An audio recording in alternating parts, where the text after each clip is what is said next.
As previsões do tempo indicam que o El Niño pode chegar no segundo semestre deste ano. O fenômeno climático ocorre quando o Oceano Pacífico fica mais quente do que o normal. Isso afeta as chuvas e as temperaturas no mundo inteiro, o que, por sua vez, pode afetar também as plantações. Nossa equipe do Rio Grande do Sul conversou com um especialista em agrometeorologia da Embrapa sobre o tema. Acompanhe a reportagem de Graciela Caíno. Após pouco mais de 3 anos, o Laninha não está mais presente e para os próximos meses, as condições neutras do El Niño Oscilação Sul, o ENOS, voltam a atuar. Enquanto o Laninha trouxe a seca, o El Niño tende a trazer um aumento da probabilidade de chuvas, podendo impactar na colheita do trigo brasileiro. Conversamos com um especialista da Embrapa para saber mais. Está muito claro os indicativos das principais instituições climatológicas mundiais, indicando a volta do El Niño a partir do segundo semestre. Mas também se deixa muito claro que as previsões nesse momento, principalmente em termos de projeções da intensidade do fenômeno, elas têm uma grande incerteza. Então, as previsões melhores sobre, efetivamente, quando o evento vai se configurar, será um evento extremamente forte, moderado, fraco, isso mais adiante, mas os indícios são bem claros hoje de encerramento do Laninha, uma fase de neutralidade ainda durante o nosso outono e no início do inverno a tendência da volta do El Niño. O agrometeorologista falou sobre a evolução tecnológica e de manejo dos cultivares, que contribui para minimizar os impactos negativos causados pelas condições climáticas. Com o passar do tempo, duas coisas aconteceram. A primeira delas, a evolução na genética das cultivares que estão nas lavouras. A tecnologia do manejo de produção também melhorou bastante.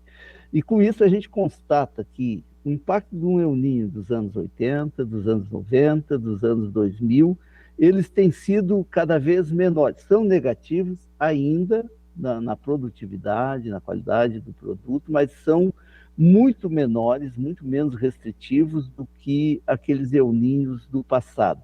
Apesar dos instrumentos tecnológicos disponíveis, o especialista alerta para a chegada do El Niño, principalmente para os estados do sul do Brasil, e que os produtores precisam adotar medidas de gestão de risco, estarem atentos ao calendário de semeadura, bem como utilizarem as políticas públicas e privadas de seguridade rural oferecidas. Mas é evidente que não podemos ignorar, sim, El Niño acende um alerta de um ano não tão propício em termos de condições ambientais para a produção de cereais, especialmente, eu diria, do Rio Grande do Sul, Santa Catarina, metade sul do Paraná, que são as regiões em que esse evento tem um sinal mais claro de impacto. Então, deve-se prestar especial atenção nisso, né? Procurando usar aí estratégias de diluição de riscos, estratégias de gestão integrada de riscos, que passam aí pela diversificação dos períodos de semeadura, que passam pela escolha dos produtos de proteção de plantas adequados, principalmente para aquelas doenças de difícil controle, que são as doenças de espiga, que aqui no sul do Brasil a principal preocupação é com a giberela, né?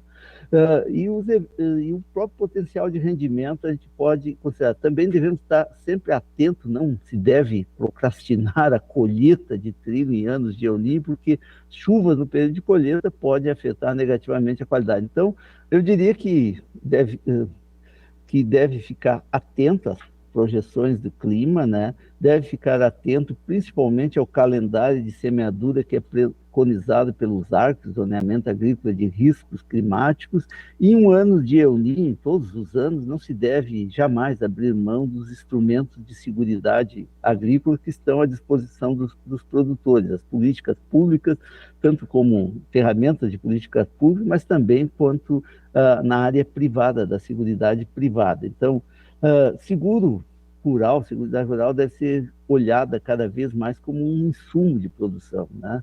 Como a agricultura é uma atividade de risco, uma agricultura de investimentos intensivos, feita a céu aberto, né? Agricultura de lavoura, estamos falando, e ela é sujeita a riscos. Os dois grandes riscos estão relacionados a clima, um deles, e o outro a mercado, né? Os gastos podem não ser recompensados ao final pela questão de preço, né?